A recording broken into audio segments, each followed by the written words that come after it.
Hello everyone, welcome back to another episode of our Malicious Compliance. In today's episode, Double MC I felt bad about one but certainly not the other. The time read your contract backfired regarding holiday pay. One electronic item per tray. Sure, no problem. Before we get started, make sure to subscribe so you will never miss a video. So let's get started. Double MC I felt bad about one but certainly not the other. Hi all. Usual on mobile apology for formatting and any errors. This was easily about 8-9 years ago. I was working in a call center, we sort of a middleman between a selection of theme parks and hundreds of hotels that customers could book as a nice package holiday. Now most people would call up the theme park, think they were talking to the location itself but actually be talking with a bunch of part-timers in an office nowhere near. Depending which brand they called, we'd answer as that brand, and all in all was painless. There was a website, but we were there in case of special requirements. Sometimes people didn't want to book online, etc., etc. Now the parks we support are fairly popular. So much so people do fly in specifically to have holidays there. This means the job was two things: wonderful for some families, these were the once-in-a-lifetime trips and you were the person helping them get the holiday they wanted. The other side was pure hell. If the holiday went to SHT, you know full well it's somehow our fault. We had all sorts of calls, people screaming, threatening us, etc., etc. I had a good track record, often closing sizable packages, and always went a little further, sorting out some balloons in the room for little Timmy's birthday, notifying the park to add Tom's birthday alongside the other kids to celebrate his special 45th. You know, random acts of kindness. I was often told by management to remember to stay in my lane, and while it was nice, I should be on the next call, not emailing the hotel to arrange the unpaid for bits and bobs. Now, one day a family called me and I could tell immediately they were posh. They were flying in and were looking for our top options, top hotel, unlimited fast-track tickets, the whole lot. I went in immediately and suggested one of the on-site hotels, asking what favorite characters the kids going had, etc. However, the woman booking heard wonderful things about this alternative hotel. We're talking 5 asterisk, head chef won award for cooking a pigeon, some well other pigeons would offer themselves to be next, all fine, sorted it all out, booking came to $12,000 something through my discount on their L, pulled all the bells and whistles out. Boss comes over's raving, what a deal. What a close. I'll go tell my boss, wanders off. Hour later the family call back. Woman had since Googled the on-site hotel and was stunned at how wonderful it was, as it was for her granddaughter. Could she be a pain and rebook there? Yes. Absolutely.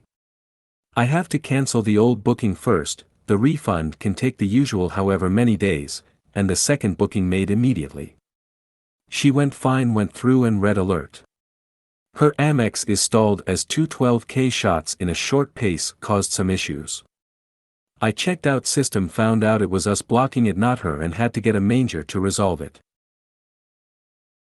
I explain I can't do anything right now to finalize it, but let me call in a favor.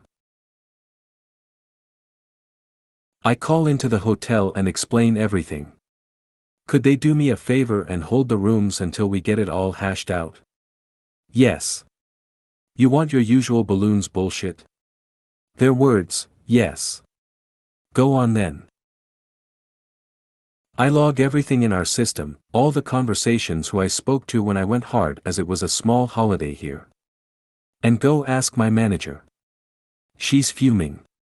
Because she's been and bragged to the brass how she's doing well because I closed this sale, and suddenly asking her to refund the amount. Yeah, but it's to book it again.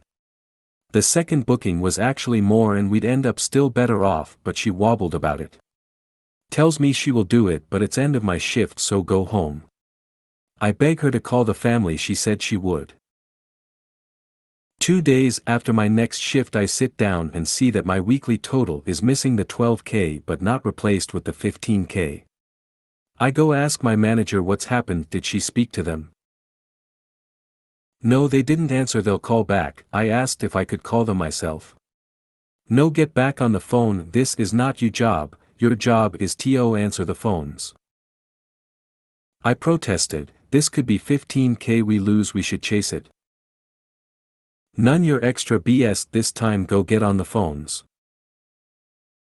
I'm a little pissed off.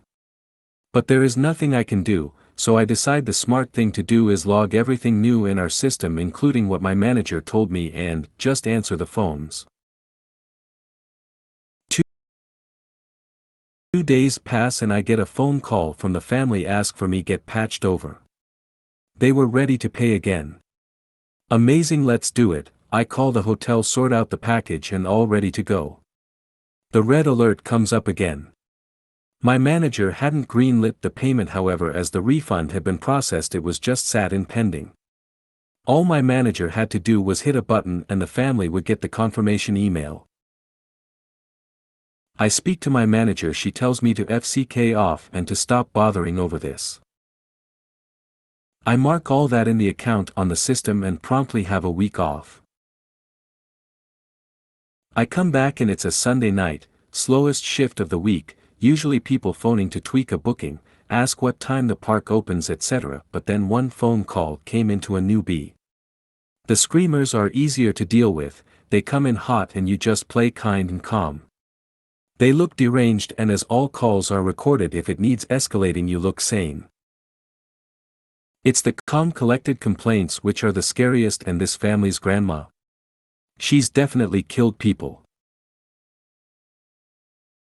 The poor newbie got this call and we knew immediately something was up. He nervously asked if I was on a call and if he could patch them over. Sure thing. It's the grandma and she's not happy. Calm but not happy. They had flown in at the park's hotel, but as no payment had been received they weren't allowed to check in. I checked the booking. My manager never processed. They were sat in the lobby, 4 kids, 2 sets of parents and grandma, and nowhere to stay. I call my manager, it was 9 p.m. at night at that point, and she didn't answer, tried 3 more times and got an email saying it's her night off, don't bother her, another one logged in the system. I actually then called the hotel front desk, explained I was balloon BS and needed help. The staff there knew me and gave me a break, but they didn't have the power the hotel manager did, got patched to him, explained everything, and he went okay, hey race the deal. We can put the family in the rooms but we need to charge someone the room. I'm going to charge the company you work for and you guys can hash it out later. This is where the first MC piece I felt guilty about. I'd done everything by the book and there was this family stuck stranded in the lobby, and charging the company for the 2 was just a no-no, like lose your job have them come after you for the money type no-no. So I tried calling every contact I had, but it was 11/12 p.m. at night at this point and no one was answering. So I called the hotel back and told them to do it. Knowing full well I'd be job hunting the next day. Logged it and left. Wasn't due until 10 a.m. but got call at 7:30 telling me I needed to be there by 8. I arrive, get frog marched into S meeting room with 3 levels of bosses in front of me, my manager, her manager and his manager. They also had a single print out with an invoice for 15K from the hotel in my name. They went in on me, 20 minutes of yelling, shouting, 1 left to get HR in for an immediate dismissal. HR arrived and only asked one question, can you justify why you comped a 15K package? The only thing I could think to say was, check the logs. My manager looked thunderstruck. Her boss looked perplexed and his boss just looked at my boss with a scowl, and all 3 told me to wait there while they left and HR sat with me. 10 minutes later I was told to take the day leave, and when I came back the next day my manager was on the phones like the rest of us. And I was told I'd be reporting to her boss alongside the wider team. Learned 2 things: do nice things and people do nice things for you. Also log everything, emails, conversations. If you ever feel it wasn't right, make a note and time stamp it, for the love of God. The time: read your contract. Backfired regarding holiday pay. Back in 2015 I worked for a pretty dismal call center. It was an outsourced center that handled customer support for a lot of UK retailers. Staff turnover was real high, with the vast majority being on temporary contracts and the promise of a permanent contract being hung over people's heads to make them suck up being treated like crap. After working there for about 2 years, in late February of that year I was offered a permanent contract because they wanted to put me on their team leader program. The pay was slightly better, the job security was better, the only major difference was how holidays were handled. People on temporary contracts were paid for any unused holidays at the end of the working year in April. People on permanent contracts had to use their holidays or they would lose them. I had just over 3 weeks holidays saved up, so the day I accepted I booked 3 weeks of in March so as I wouldn't lose them in April. March rolled around and my manager told me that my holidays had been refused. I said that's fine as long as they pay me for them, and he replied that no, if you don't use your holidays you lose them. I said that I was trying to use my holidays and they were not letting me. He shrugged, said it's the duty of the employee to manage their holiday time wisely and I should read my contract, despite the fact I had only gotten that contract 3 weeks earlier and the holidays worked differently. Understandably annoyed that evening I went home and read my contract from beginning to end and discovered my manager had overlooked one crucial part of the paperwork. The contract clearly stated I had to give a week's notice, and that any holidays not used would be paid to any leaving employee in full on their last paycheck. The next day I came into work and announced I would be quitting unless paid my holidays or allowed to take the time off, and if they accepted my notice then to be sure my holiday days was included in my final paycheck. My boss asked me if I was really going to quit over this, and I replied, was he really going to lose one of his most reliable employees over this? He wouldn't budge. I assumed he thought I was bluffing. So I handed in my notice, and on my leaving interview with my manager's manager made sure to explain exactly why I was leaving. And yes, my final paycheck did include my unused holiday days. The end. 1 electronic item per tray. Sure, no problem. Long-time lurker, first-time poster, English not first language, you guys know the drill. This happened yesterday, as I was returning home from a 2-week trip to Germany. The final leg of the flight departed from Paris, where I had this lovely interaction with the agents whom, despite me knowing are not TSA, I still refer to as TSA in my mind. While going through security in the airport, I know the drill: belts off, jacket off, take the laptop off my bag. So I submit to the X-ray 4 trays, one with my carry-on, one with my laptop by itself, one with my belt, watch and jacket, and one with my personal item, think a fanny pack. I'm randomly selected for further screening. I have a Lebanese last name and a beard. I'm always randomly selected for further screening, and the agent berates me for putting all my electronics together. I point out that I took my laptop out of the bag, as per standard procedure, and the agent says, screaming at me, mind you, that is not enough.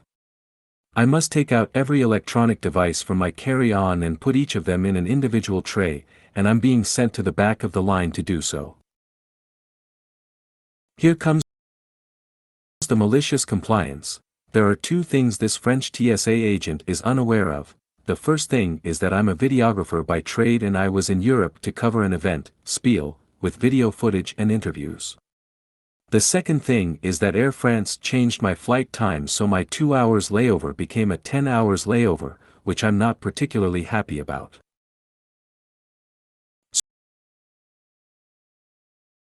So I'm being sent back to the end of the line and I have to submit each electronic item individually.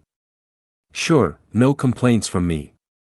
2 camera bodies, 1 drone, 1 GoPro, 4 lenses, 9 batteries and 2 lavalier microphones later, there is no more space in the treadmill. People behind me are complaining they will miss their flight, because I'm taking so long. There's nothing I can do, I'm just following the orders I received. And at this point, I only unpacked my photography vest and fanny pack. The treadmill starts moving, some space clears up to put additional trays, and that's when I open my carry-on bag. Again, I'm in Europe for work. I didn't bring any nice clothes or shoes or anything. All my personal effects are in the checked-in luggage. The carry-on is filled exclusively with electronics. I still have 4 microphones, 2 recorders, lights, additional lenses, battery chargers, video monitors, audio monitors, drone controllers. Once I open my carry-on, it's very clear for everyone within eyesight that I'm not even 1/3 of the way done. 1 electronic per tray. Sure thing, I'll just occupy this entire checkpoint by myself, then. The people behind me in line are literally jumping and screaming about their missed flight to the point the security agents leave their posts to control the line. Someone in a non-uniform suit appears, and talks to the agent who sent me to the back of the line. That's when the unthinkable happened. The agent comes to me and says there would be no need for me to continue separating my electronics, and I could just submit my entire carry-on bag as a single item and they'd examine it further if it seemed necessary. You sure? I asked, because it's no bother at all, I can keep unpacking here all day long. They insist it's not necessary, but I still have over 20 trays at this point occupying the treadmill. I go through the metal detector, I spend some minutes recovering and repacking everything, and based on the amount of fuming passengers, I like to think I contributed to Charles de Gaulle reviewing their stance on X-raying individual electronics. If you made it to the end of the video, thanks for watching. Don't forget to like, subscribe and share, and we will see you in the next video.